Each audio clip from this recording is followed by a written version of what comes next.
Because whoever said that blood is thicker than water is the biggest lie ever been told. That's right. Go and create a family and be around people that make you comfortable, that make you happy, that love you and support you. And this is not a hate message. This is a love message. Bienvenue sur chaîne Idor Style, non moi c'est Emada. Là ou changer mentalité ou, moun ki bon côté ou ap changer. Peut-être ou pas choisi penser tant kou yo encore. Gen kek moun ki poal grandi avec ou, gen moun ou poal obligé quitter aller.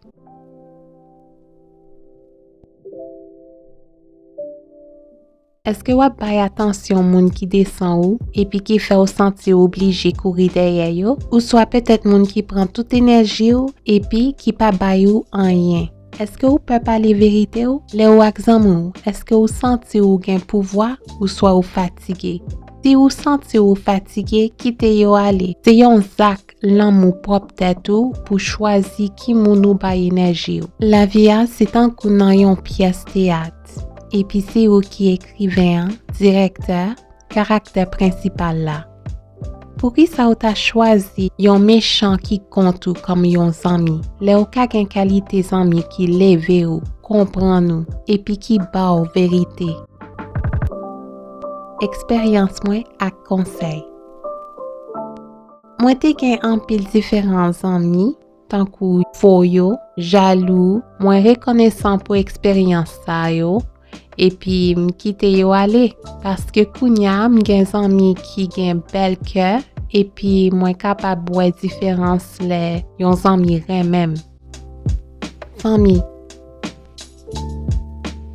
Ou connaît famille c'est yon bagay qui difficile parce que pendant plusieurs années yo te ka traité ou ak penser de ou yon certaine façon et puis là ou choisi améliorer tête ou yo ta ka pa pran li au sérieux parce que pour qui ça ou ta changé kounya après toute année ça yo. Gen quelques membres famille qui ka changé avec ou et gagné ou poil besoin quitter ou soit au remen yo de loin. Même gens ak zami famille qui a soit été au grandi, empêché au grandi ou soit même fait au changer pour le pire. Lycée yon décision difficile pour faire, ou doit fidèle ak tête ou et puis faire ça qui bon pour bien-être mental, esprit et même physique ou. Gen moun qui entouré famille toxique ou tapi to trahi tête ou passer di yo vérité ou. Choisis et créer environnement ou vle. Et puis si ça pas inclut certains moun, li correct. Fais changement pour ou pas regret ça. Relation.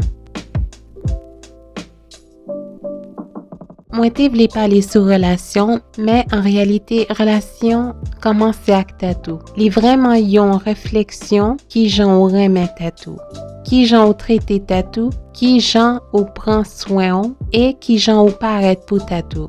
Est-ce que ou vraiment remet tatou jan ou vle yo remet ou? Après ou fin répondre question ça yo, peut-être ou besoin quitter yon ancien version tête ou. Les comme ça, relation amoureuse pour le plus facile pour vous, là ou vraiment remettre tête ou pour le reconnaître les yon moun vraiment remet. To him that hath, to him it shall be given. The only thing that you're going to get is what you've got. Get it? Premier l'amour, ta dwe pou tatou. Si moun lan kite ou toujours gen fondation l'amour. Ou pou al reconnaissant pour expérience lan et puis aller nan yon lot chapitre nan script ou ap continuer écrit. Merci, pas oublier abonner, aimer, partager. Voyez question yo nan boîte commentaire. Bye! Toi et moi, on